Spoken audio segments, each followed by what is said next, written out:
to my place. Today I'm going to show you how to make a pumpkin, carrot and red lentil soup. It's going to be a great addition for either your meal prep or your dinner rotation. It is very high in protein and it's going to be perfect for those cold winter nights.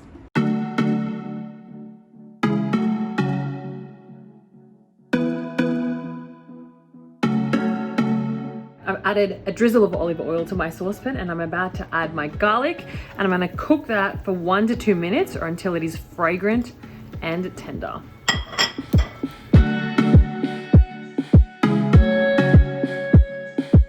Okay, perfect. The next thing I'm going to add is about 400 grams of pumpkin, which I've diced up. 2 carrots that I've cut into half moons.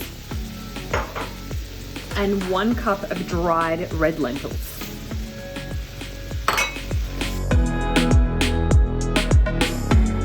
Okay, now I'm adding 1.5 cups of vegetable stock, and then I'm gonna add another 3.5 cups of water and let that cook. Perfect, so that is my 1.5 cups of vegetable stock. I've chosen a reduced salt vegetable stock just to keep the recipe a little bit healthier, and then the extra 3.5 cups of water. So I'm gonna cook this, I'm gonna let it gently boil for about 20 to 25 minutes, and then I'll show you what happens next.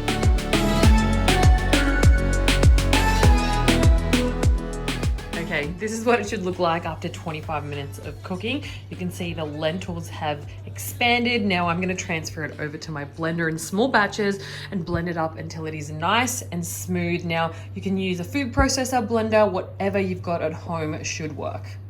And just before I start blending the pumpkin, lentils and carrots, I'm gonna add 1 can of tomatoes. They can be peeled, diced, whatever you've got at home should do.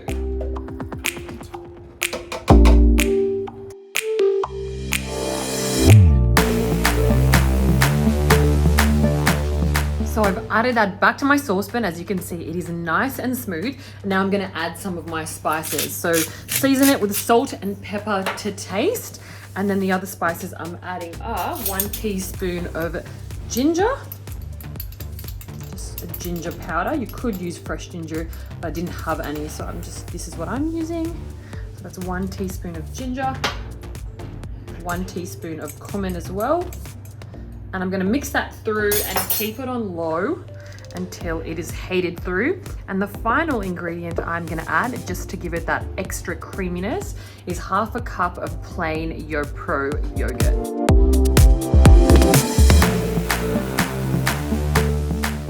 I'm gonna mix that through and keep heating it up until it is warm. And then I'm gonna serve it up with some toast.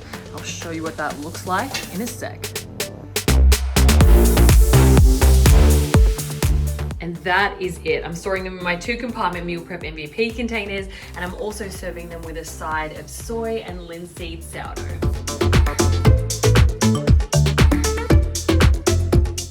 It is such a good recipe. It is creamy and flavorful, and it will keep you super full because of those legumes. And it is a great recipe because it's gonna last a week in the fridge. You can freeze it for up to 3 months. Now, if you try it, let me know what you think. And if you have any questions or comments, please ask me below. Otherwise, I will see you next time.